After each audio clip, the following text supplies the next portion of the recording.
नमस्कार। जय जय राम, जय श्री राम, जय हो बागेश्वर धाम सरकार, जय हो हनुमान जी महाराज। मेरे प्यारे सभी दर्शकों, हमारे इस भारत भूमि में ऐसे कई प्रकार की वनस्पतियाँ पाए जाते हैं कि जिनके हमें गुण के बारे में, जिनके हमें महत्व के बारे में पता ही नहीं था। वास्तव में यदि उनके महत्व के, इनके बारे में यदि बात की जाए तो वो किसी अमृत से कम नहीं साबित होते हैं। आज के इस वीडियो में एक बहुत ही जबरदस्त, कुछ खास एक पेड़ है जिसको हम लोग हिंगलाज के नाम से जाने जाते हैं। और हिंगलाज के इतने जबरदस्त चमत्कारी फायदे होते हैं कि वास्तव में जब आप जानेंगे तो इसके पैरों तले जमीन खिसक जाएगी। ये हिंगलाज का जो पौधा होता है, इसका दोनों तरीके से इस्तेमाल किए जाते हैं। आयुर्वेदिक दृष्टि से देखा जाए तो भी, और इसका तांत्रिक दृष्टि से देखा जाए तो भी, इसके दोनों तरीके से बहुत ही जबरदस्ती होती है। ये कहा जाता है कि हिंगलाज का जो पौधा होता है कि माता हिंगलाज का स्वरूप होता है। और यदि बात की जाए कि माता हिंगलाज का मंदिर कहाँ पर है तो पाकिस्तान में है। इसलिए हिंगलाज का जो बहुत ही बड़े चमत्कार इसके फायदे मिलते हैं। यदि इसके आयुर्वेदिक के बारे में बात की जाए तो जो इसका बीज होता है ना, इसका बीज का तेल यदि आप निकाल करके अपने शरीर पर लगाते हैं तो यह जो पुराने से पुराने चर्म रोग को समाप्त कर देता है। और इस प्रकार के ऐसे अनेक प्रकार की मैं जानकारी इस वीडियो में मैं बताऊंगा, इसलिए आप इस वीडियो के अंत तक अवश्य बने रहेगा। साथ ही साथ ये जो हिंगलाज का जो पौधा होता है ना, इसके तंत्र शास्त्र में भी बहुत ही जबरदस्त प्रयोग किए जाते हैं। हिंगलाज का जो पौधा होता है, हिंगलाज माता के स्वरूप माना जाता है। और हिंगलाज माता जो है, माता दुर्गा की ही एक बहन है। तो यदि आप भी चाहते हैं कि माता रानी की श्रद्धा, माता रानी की भक्ति भाव, माता रानी की कृपा आपके ऊपर हमेशा बनी रहे, तो आपको अगर कहीं पर हिंगलाज का ये पौधा अगर दिखता है, मिल जाता है, तो आप इसका एक छोटा सा उपाय अवश्य ही कर लीजिएगा। वैसे मैं कई सारे उपाय बताऊंगा, आप उन उपाय में से जो भी उपाय आपको अच्छा लगेगा, जिस चीज़ की जरूरत होगी वह आप उन उपायों को कर लीजिएगा। ठीक है। पहला नंबर का जो उपाय होता है, हिंगलाज का उपाय जो होता है वह वशीकरण में ज़बरदस्त तरीके से किया जाता है। लेकिन वशीकरण में क्या होता है कि हिंगलाज का जो बीज होता है, उसके बीज का तेल निकाल करके, और उस तेल को जिसको भी आप अपने बस में करना चाहते हैं उनके ऊपर जो क्या करना है, छिड़क देना है। बस कुछ ही दिनों में वह जो आपके इर्द गिर्द भटकता ही रह जाएगा। अगर कोई प्रेमी है अपनी प्रेमिका को करना चाहता है, कोई प्रेमिका है अपने प्रेमी को करना चाहता है, आपकी मन में कोई लड़की है जिसको आप अपने बस में करना चाहते हो, तो बस आपको कुछ करना नहीं, इसके बीज का तेल को बस उसके ऊपर छिड़क देना है। लेकिन आपको वैसे नहीं, इसको जागृत करना पड़ेगा। और जागृत कैसे होगा इसको मैं इस वीडियो के अंत में बताऊंगा। इसलिए कई सारे उपाय तो बताऊंगा, लेकिन जागृत करने वाला उपाय लास्ट में बताऊंगा कैसे करना है। बहुत ही जबरदस्त उपाय है। ठीक है। दूसरा नंबर का जो उपाय है कि यदि आप नवरात्र में कलश की स्थापना करते हैं तो कलश के ऊपर जो दीपक भी जलाया जाता है, तो क्या करना है, कलश के नीचे यदि आप इसके जड़ को ला करके रख देते हैं, तो जड़ को कलश के नीचे रखने से वहाँ पर जो माता रानी की भक्ति भाव करिए, तो जड़ को बस कलश के नीचे रखने मात्र से वह कलश पर का दीपक जो कभी बुझता नहीं है।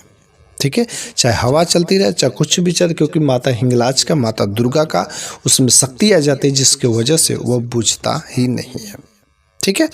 अगर जो है हिंगलाज का जो ये पौधा होता है, इसका सही तरीके से इस्तेमाल किया जाए ना, तो बहता पानी भी रुक जाता है। लेकिन इसके बदले में आपको जो मंत्र है उस मंत्र को सिद्ध करना पड़ेगा। उसके पत्तों को तोड़ करके बस बहते जल में फेंक दीजिए, बहता हुआ पानी भी आपका रुक जाता है कहीं से अगर ऐसी स्थिति होती है तो। ठीक है।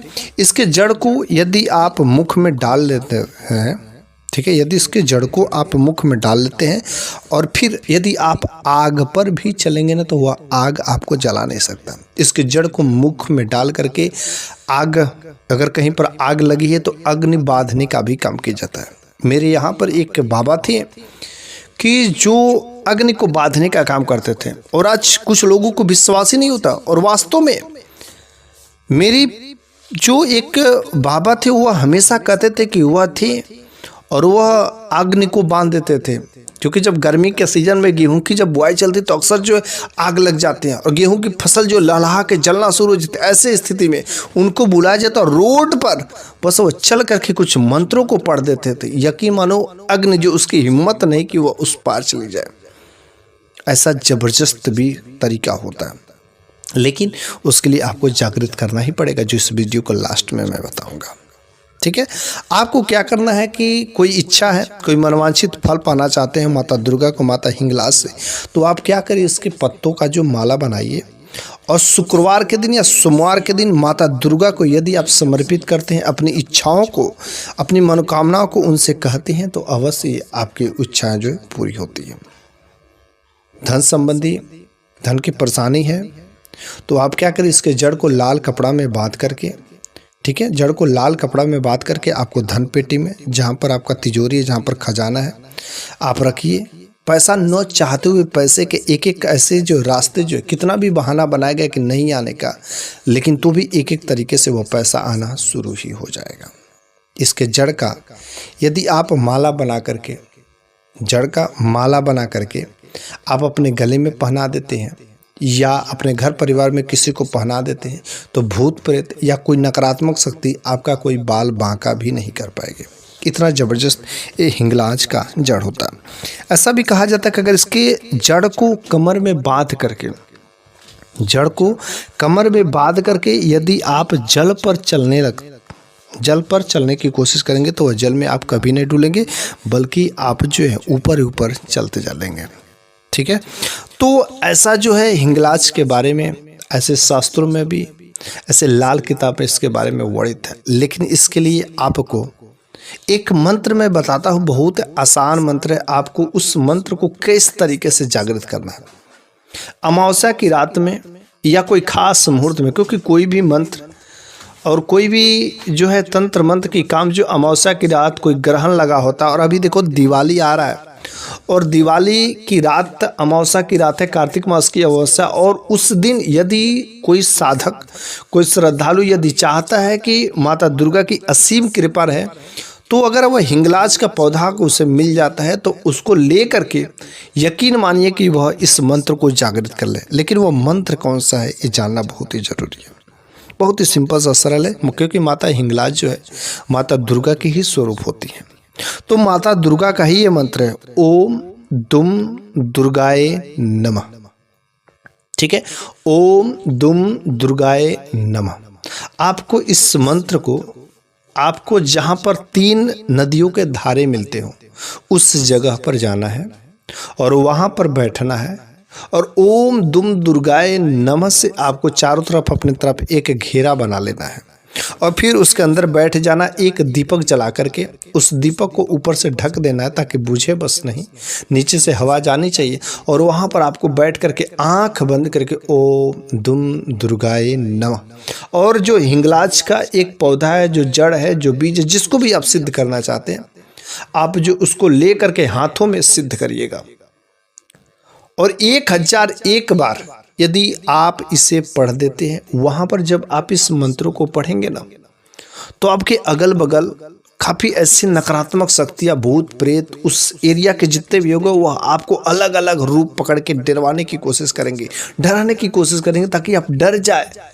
अलग अलग प्रकार की आवाज़ें, लेकिन आपको अपनी आंखें नहीं खोलना है। बस आपको अपना उस मंत्र को जो है अपना काम करते रहना। कोई कितना भी कोशिश करे, वो आपका शरीर नहीं छू सकता है, वो आपका बाल बांका भी नहीं कर सकता है। बस वह बाहर से ऊपर से डराने की काम करेगा, कि क्योंकि जब एक बुराई में एक अच्छाई आता है, तो हर बुराई वाले को जो है बहुत ही दर्द होता है, कष्ट होता है। ठीक वैसा ही उस बुरी चीज़ में जब एक अच्छी सकारात्मक ऊर्जा का जो है प्रवाह चलता है, तो उन लोगों को कष्ट होता है, और वे लोग कोशिश करते हैं कि यह जो है टूट जाए। लेकिन आप अपना काम करते रहिए, वह आपके ऊपर हावी नहीं हो पाएगा। आपका शरीर जो, हम लोगों का शरीर जो 5 तत्वों से बना है, और जो भूत प्रेत होते हैं उन लोगों का 3 तत्वों से, तो 3 तत्व वाले कभी 5 तत्व से हावी नहीं हो सकते। बस हिम्मत रख के यदि आप काम करते हैं, तो 100% सफल होता है।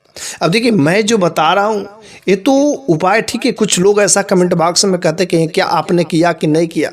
भैया, मैं तो कर सकता हूँ, लेकिन मेरे पास उतनी हिम्मत नहीं है, मेरे को तो डर लगेगा, मेरे पास उतना करेजियस नहीं है। लेकिन कुछ लोग ऐसे हिम्मती होते हैं कि जो ऐसा कर सकते हैं, और वास्तव में अगर उनने कर लिया तो वे सब कुछ चाहे कर सकते हैं।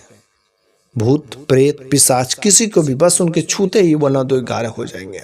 इतना ज़बरदस्त एक पावर उपाय है। अगला नंबर का एक जो मैं पेड़ के बारे में मैं बात करूंगा, इसको जो है इसको हनुमान पेड़ है और जो फल लगता है इसको हनुमान फल के नाम से जाना जाता है। बिल्कुल जैक फ्रूट मतलब कटहल की आकृति का है, लेकिन छोटा छोटा शेप में होता है।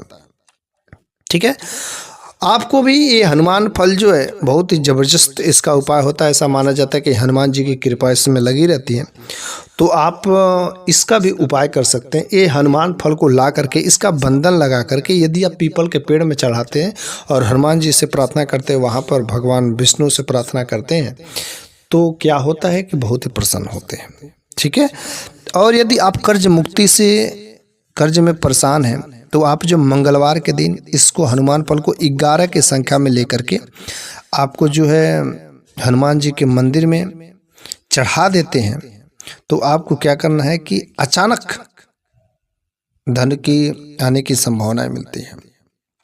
ठीक है, आप चाहें तो इसको धूप में, इसका जो हनुमान फल होता है धूप में सुखाकर इसका पाउडर बना लें और पाउडर बना के अपने घर में इसको जला करके धूनी दिखाएं। धूनी दिखाने से क्या होता है कि आपके घर की नकारात्मक शक्तियाँ पूरी की पूरी खत्म हो जाती हैं। हमारे यहाँ तो कभी ये दिखता ही नहीं है, लेकिन जिसके यहाँ दिखता है तो आप एक बार इसका अवश्य इस्तेमाल कर सकते हैं। यदि शुभ नक्षत्र में, कोई खास शुभ नक्षत्र में ये जो हनुमान फल होता है उसको लेकर के, उसके बीज को लेकर के सबसे पहले हनुमान जी महाराज के मंदिर में आप वहाँ पर रखिए, हनुमान चालीसा का पाठ करिए, ओम श्री हनुमते का कम से कम 108 बार पाठ करके यदि आप उसको ले जाकर के शुभ नक्षत्र में, शुभ कोई खास दिन में और अपने घर के धन पेटी में रख लेते हैं, दुकान गल्ला भंडार में रख लेते हैं, तो आपको घर के धन के आवागमन के रास्ते खुल जाते हैं। यदि आप चाहते हैं तो इसको फल का, इसका जो हनुमान फल होता है इसके जड़ को सिद्ध करके हनुमान जी के मंदिर में आप जो सिद्ध करके ओम श्री हनुमते नमः से या हनुमान चालीसा पढ़ करके आप उसको सिद्ध करके आप ताबीज में भर करके यदि आप इस्तेमाल करते हैं तो कोई नकारात्मक शक्ति या कोई आपका बाल बाका नहीं बिगाड़ सकता। तो इस तरीके से ये रहे कुछ खास पेड़ पौधों के बारे में। कुछ लोगों का ऐसा कमेंट आता है कि क्या आपने कभी इस्तेमाल किया कि नहीं किया। मैं तो कुछ इस्तेमाल किया हूँ, लेकिन जो चीज़ें मिलता है तो उसको मैं भली भांत इस्तेमाल कर लेता हूँ, लेकिन जो चीज़ें मेरे को नहीं मिलती है तो बस वो जानकारी लेकर के मैं बस आप लोगों के साथ शेयर कर देता हूँ।